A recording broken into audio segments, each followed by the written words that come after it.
Mainit daw sa ngayon ang nagaganap ng mga kilos protesta laban sa administrasyon ni Pangulong Kuting Jr. sa iba't ibang bahagi ng bansa. Libo-libong mga mamamayan mula sa iba't ibang sektor ang nagsasama-sama at nananawagan na patalsikin si Pangulong Kuting sa pwesto dahil umanong sa mga isyu ng korupsyon, kapabayaan at kakulangan sa agarang tugon sa mga pangunahing suliranin ng bayan. Ayon sa mga taga-suporta ng tinaguriang People's Power 3, ang kasalukuyang administrasyon ay nagpapakita ng mga paglantaan ng nagiging hindi epektibo at hindi makatarungan sa pamumuno na nagdudulot ng matinding epekto sa ekonomiya at pamumuhay ng mga ordinaryong Pilipino. Isa sa mga pangunahing dahilan ng kanilang pagkilos ay ang pagtaas ng mga bilihin, pagbagal ng ekonomiya at ang paglala ng mga isyu ng karapatang pantao. Sa kabila ng mga panawagan, maring namang itinanggi ng palasyo ang mga paratang at sinasabing patuloy ang kanilang mga hakbang upang matugunan ang mga pangangailangan ng bayan.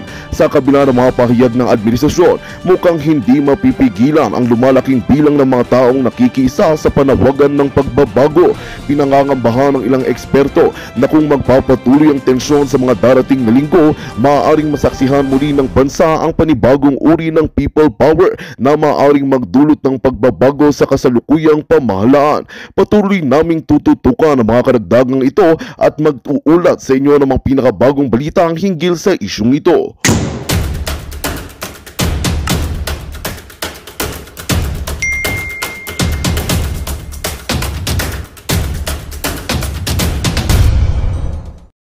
Ng tubig. Baka yun yung tinitira niya kasi, tignan mo naman yung manifestation, By the way, a shout out kay Pangulong Duterte. Sir, reporting to you, sir. PRRD, thank you. Sabi ni Swag Soroka, nanonood daw po. I hope nanonood ka ngayon sa akin. Thank you so much. Pampatulog nyo na lang yung nga bells ko. Ngayon, mga palangga. Rugby daw yung tinitira. Now what? Ikaw, Marbil, ha? Kayong lahat, Abalos, ang mission nyo, 'di ba, para ayusin ang katiwasayan ng bayan. Bakit wala kayong emote dito kay Cathy? Bakit na-intimidate ba kayo sa alindog niya? Pag nakita niyo ang alindog ko, hindi kayo ma-intimidate dahil pipitikin ko yung mga itlog yung puti. Mga putian. Alam niyo, mga Shonga Bells to, alam mo, pinapanood ko si Marbil. Doon kanina sa hearing niya, si Marbil na gonggong. Okay, tinanong kayo doon. Ito mga kababayan, okay? Tinanong si Marbil tungkol dito nga sa ang issue dun sa pag-raid sa KOJC. By the way, this morning, Monday, dyan sa Pilipinas, 2:00 ng madaling araw, nanutok na naman ng mga pusil ang mga hinayupak na, ito muna unahin ko bago ko ito makalimutan. Ha? Ito, you have to know. People from Davao. Okay? I'm not sure kung parang nabanggit yata ito ni Cathy doon sa kanyang, sa kanyang interview. Kagabi ng madaling araw, lumusob na naman ng walang search warrant ang mga tauhan ni Marbil at syempre may basbas ni Bangag at ni Lisa Tanas para lusubin yung mga property ni Pastor Quiboloy. Kasi nga, nagbabakasakali sila na matagpuan nila doon si Pastor. May nag-message sa akin, basahon ako, kay Bisaya man eh. Okay? Si Palangga. Ingon na ako, sa Tamayong. Although na-report na yata to. Okay, for your information lang, mas gwapo marilini mo kay Sir Caron, giransak na pod nila ang Tamayong. Unya, giharangan ang dalan. Okay, Tagalogin ko na lang. So ngayon, sabi dito, sana mai-report ito, sir, kasi niransak nila. Alam niyo naman niransak. Diba? Niransak siguro pati nagnakaw pa yung mga hiniyupak. Doon ang Tamayong, yung property niyang mga KOJC. Hinarangan nila yung mga daan at ang aming lawyer at SMNI hindi nila pinapasok. Unya, gipangtalian among kauban. Unya, pinagtatalian ang aming mga kasamahan na mga workers dito sa Tamayong. Karon, unsa naman ni nga gobyerno, mga military unta ang pulis. Mga anong klaseng gobyerno ito? Mga military at pulis na andito. Hindi pinapasok ang mga media. Sabi nila na, ingon nga, sabi niya, mga abusado talaga. Okay? palihog lang, paki-inform si Mayor Basti dito sa nangyayari sa amin. Okay. Nakita nyo naman yung video. Parang mga thief in the night, okay? Itong mga lumusob.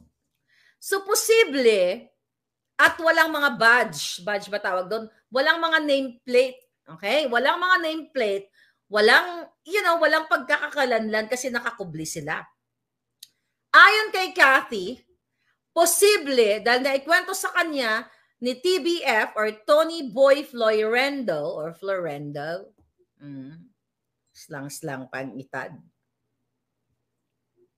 patch, whatever, na posible ang gawain daw nila Lagdameo, according to Kathy, na pwede silang magpalabas na mga preso ba, na mga prisoners from Davao Penal Colony, doon sa kulungan. Okay? Pwede sila magpalabas ng mga preso dito, doon, para gamitin nila, pasuotin nila ng mga uniforme ng mga police o officials, military, kung ano man ang trip nila, para mga haras at lumusob. Ang sabi nga ni Kathy dyan, sana mga policemen, mga sir, wag ninyong parang, madamay kayo dito kasi, syempre, masisira nga naman ang moral ng ating mga polisan. By the way, may puting ahas na mga polis na tumawag sa akin, no? Mga nakaraan, ang dami ko pang mga puting ahas dyan, para sa epidemya, puting ahas tayo. Ang sabi sa akin, Ms. Maharlika, nung panahon ni Duterte, hindi kami ganito. Ang mga tao nagpapapicture pa sa amin. Bumalik talaga yung aming, ang aming self-esteem and moral at karespeto yung dating sa amin. Pero ngayon, grabe, talamak talaga. Dahil sa gobyernong bangag. Balik tayo sa Davao Penal Colony. So, posible, ito Abalos, ikaw, Marbil, kung matino kayong mga jutang genimis kayo, dahil according to the star witness Kathy, my friend, di ba, friend na kami, wala kayong magagawa dyan. Possible na pinapalabas itong mga nakakulong, at saka by the way, wag na tayo magmangmangan, kayo mga polis matulis na mapurol naman yung mga jotak nyo. Okay? Yung mga tiwali lang ha, yung mga palangga kong polis at mga brusko, lalo yung mga brusko lab ko yan. Okay? So, at mga matitino. Bruskong matitino lang. Kahit brusko at di ka matitino, tatapok ka ni Maharlika. Okay? So, sinisira ang inyong hanay. So, posible nga naman, alam nyo mga laro na ito, wag na tayo magmaang-maangan, wag tayo magloko-lokohan. Ang laro ng mga politikong mga halang ang kaluluwa, pwede nga naman magpalabas ng mga bilanggo. Diba? Katulad nung nagpatay kay Percy Lapid. Sino ba nagpalabas nun? Di ang gobyerno ng bangag. Diba? Ngayon, mga kababayan, pwede talaga yun dahil gawain na ito bago pa tayo ipinanganak na mga tiwaling nasa gobyerno. Ginagamit ang pang-aabuso ng kapangyarihan para i-release ang mga prisoners, not dahil kailangan na lumaya na sila dahil maganda ang ginawa nila, kundi para maging hitman o tagatira ng kalaban. So bakit Bangag, Marbil, DILG, Gibo, lahat kayong mga hunghang? Bakit ang mga kapolisan na lumusob kaninang umaga, alas 2 ng madaling araw, bakit sila nakakubli, walang badge, at nagtatago na parang mga kriminal? At ang sagot mo dyan, Marbil, sa Senate hearing, na sinasabi, tinatanong ni Senator Bato, na ito, bakit gano'n naman yung inyong pag-conduct nitong search warrant na ito. Una-una, wala kayong search warrant, at labag sa batas, Then, ang sagot mo, Marbil, kung tama ang I was driving na nakikinig ako kanina. Ang sabi mo, kasi nagde-deny ka. Na parang sinasabi mo kasi dina-justify mo na ang hinahanap ninyo, huhulihin ninyo si Pastor Quiboloy na sangkot, na charge na may kasong, yung mga binabato yung kaso, mga kasinungalingan ninyo. Alright? So parang dina-justify mo, kung hindi ka ba naman Shunga Bells, na ang hinuhuli namin o hinahanap naming tao, ito yung mga kaso niya. So parang it's okay lang na nakakubli ang mga policeman. Which is hindi naman siguro policeman, baka galing ng Davao, ano yun, penal colony, baka pinatakas nga lang, di ba? Possible yun dahil doon sa revelation ni Cathy. So yun yung tanong mo, yun yung sagot mo pala. Hindi porket kriminal yan, kung sino man yung taong yan, ha? Dahil ang huhulihin nyo ay ganitong tao, ito yung kanyang mga nasasangkutan, eh wala kayong badge. Wala kayong badge or patch or nameplate, wala kayong pagkakakailanlan. Only in Bangag Administration. Hindi mo yan, kahit hindi ko alam kung anong nasa Artikulo 4 ng batas na yan, di ba? Anong section yung batas na yan, okay? Meron kayong dapat sinusunod na guidelines o batas na whether ito ay mga sindikato, well, dapat nga sa Malacanang kayo nang huli, dahil nandun ang sindikato, dapat mayroon silang pagkakakilanlan. Pero bakit, mga kababayan, walang nameplate, walang name tag, at madaling araw sila lumusob, which is lagi nilang ginagawa yan. Di ba? Kasi posible ang sinasabi ng star witness na baka galing nga sa presuhan ng Davao. Diba? Bakit wala? Yan ba transparency, accountability? Paano maging accountable yung mga yan kapag nagkaroon ng aberya? Kasi sa bawat mga ang tawag dyan? Sa kanilang mga, let's say, gano'n, no? Search warrant or pag-aaresto ng isang tao na hinuhuli nila, maraming pwedeng mangyari dyan na pwedeng maging accountable at responsable ang mga manghuhuli. Kung walang pagkakakilanlan, paano mo ngayon mapipinpoint yung taong yan, yung pulis na yan, o nagkamali siya, natamaan niya yung member ng KOJC, biglang, nabawian ng buhay or nasaktan. Diba? Police brutality o pang-aabuso, which is yan ang practice ng Bangag. Paano mo mapapananagutin yan? Ang sabi nga ni Baste, doon sa kanyang interview, na isang tao lang ang hinuhuli ninyo. Diba? Pag hinuli nyo man yan, hindi bababa ang presyo ng bigas, mahirapan pa rin yung taong bayan. Hindi bababa ang criminality. Tama siya. You're right, Palangga. Baste. Why? Kasi, kaya ninyo hinuhuli, gusto nyong tirahin ito o talagang anuhin si Pastor Quiboloy kasi this is very personal kay Bangag at kay Liza Tanas. Very personal, November pa ulit-ulit kong sinabi kasi may interest kayo sa property ni Pastor ng mga KOJC members. At yung property na yan, hindi lang naman si Pastor ang nagbe-benefit, kundi ang mga milyon-milyon na mga members ng KOJC members. Pero dahil likas kayong ganid-kaganid-ganidan sa balat ng lupa, gusto nyong gawa ng paraan para talagang masukol nyo yung tao. Alam ko kung nasaan si Pastor. Parang si Pangulong Duterte lang. Nandun! Gusto nyo, samahan ko pa kayo eh. Di ba? Parang si Marlan, kasamahan ko pa kayo eh, kung saan yung nagsisingot eh. Di ba? Alam ko kung nasaan si Pastor. Nandun sa bundok ng Hibok-Hibok. Alamin nyo lang kung saan yung Hibok-Hibok. Di ba? Pero mga kababayan, mga Palangga, chika boom boom lang yun. Mga papaniwala ito, mga bangag na to, at tamang nag-hallucinate yan mga yan. So ngayon, tama si Baste na kahit isang tao lang ang hinuhuli nyo, pero may dalawang member na ng tribe na nagbuwis ng buhay dahil sa inyong pang-aabuso. Nagko-cover up kayo. Hindi nyo siya mahuhuli dyan sa mga property niya. Nandoon siya sa property ko. Pero ganun pa man, mga kababayan, nandoon siya sa bundok ng Hibok-Hibok. Nandoon.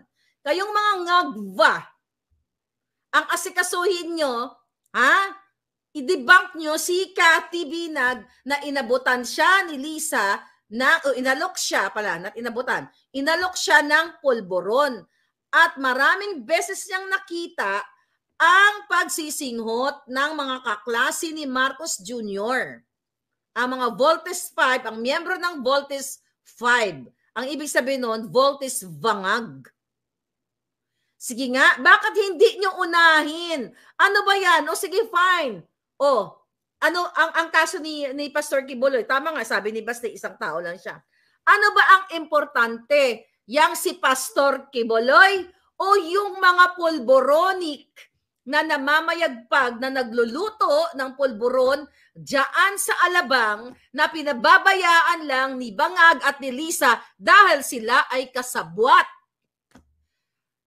Ang panagutin nyo ay ang mga smuggler katulad ni Michael Ma na ayaw nyong iharap sa Kongreso na inappoint nyo pa ng special envoy. Ano ang maidudulot ng mga pag-iismagol ba nitong mga kasabwat ni Lisa?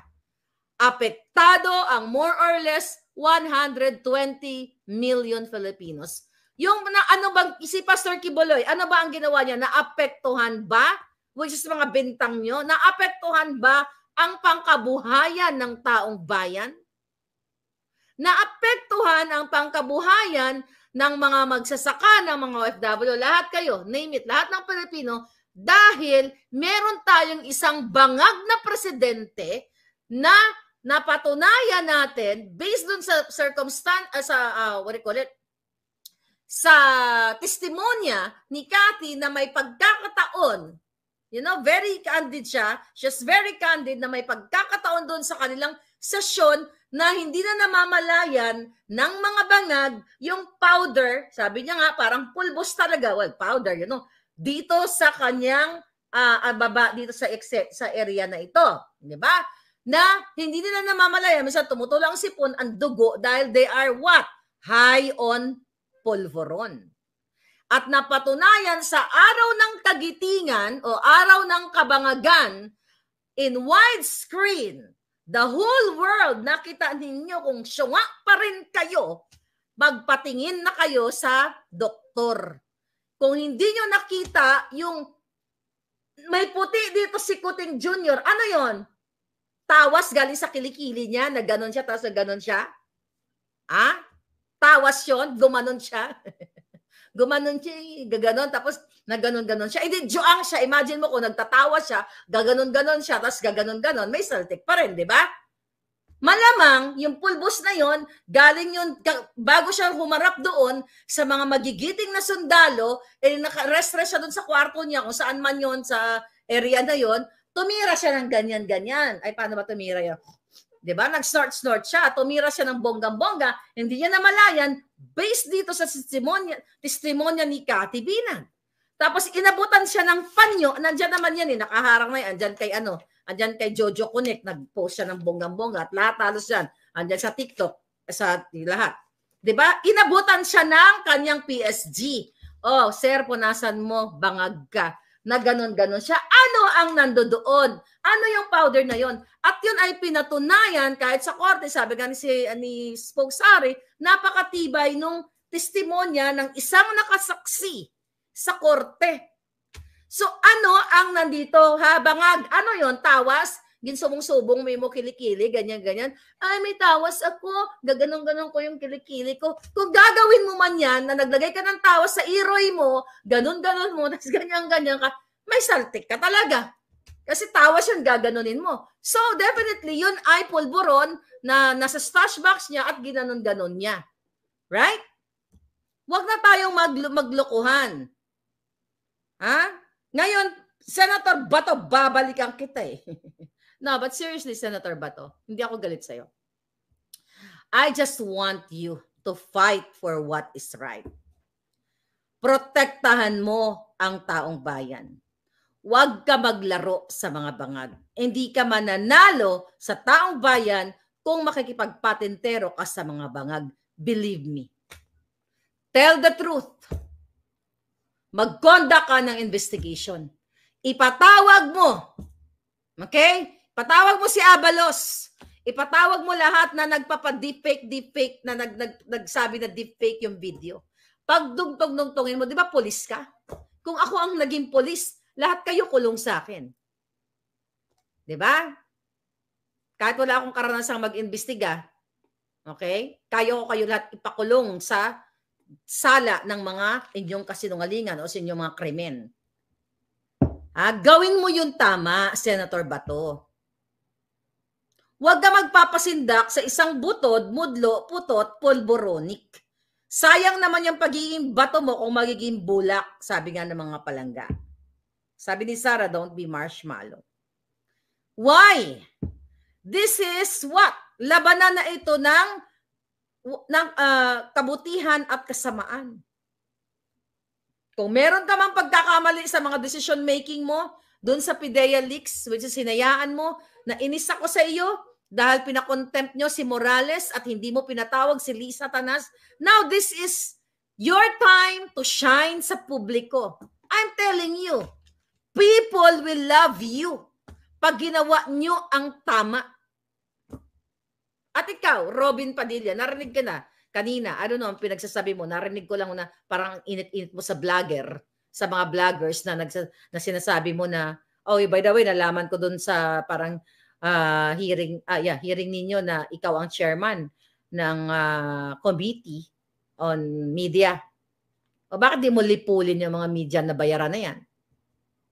Diba? Ang pinag-iinitan mo, vlogger? Sino ang sinungaling dito? Well, may mga sinungaling na mga vloggers na mga bayaran ni Lisa Tanas. Bakit hindi mo pa imbestigahan, Robin Padilla, si Lisa na nagbabayad siya ng firm, 5 million, message mo ako, sabihin ko sa iyo kung sino pangalan ng firm.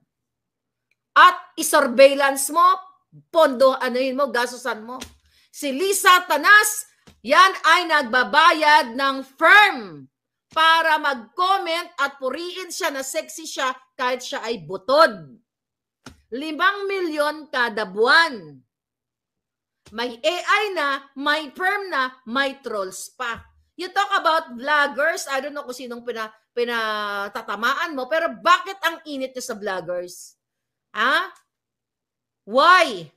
Kasi hindi manalo-nalo ang mainstream media sa mga vloggers like you and me. Kasi nasa side tayo ng truth. At ang tao kapag nasa side ng truth, kahit pabalintungin mo siya, kahit mag-exhibition pa siya, kahit magtsuktsakan kayo 24/7, pagka nagpahinga siya, yun pa rin ang isasagot niya. Diba? Hindi katulad ni Lisa Tanas, na ayon sa ating source, ay nakipag-tsuktsak-chenes sa isang certain Daza. Kaya hiniwalayan ni Mrs. Daza ang kanyang jawaers dahil nahuli niya na si Lisa Tanas ay high na high at saka si Mr. Daza na nakikipag-tsuk-tsak-chenes. Ayon sa ating source, baka nasa USB.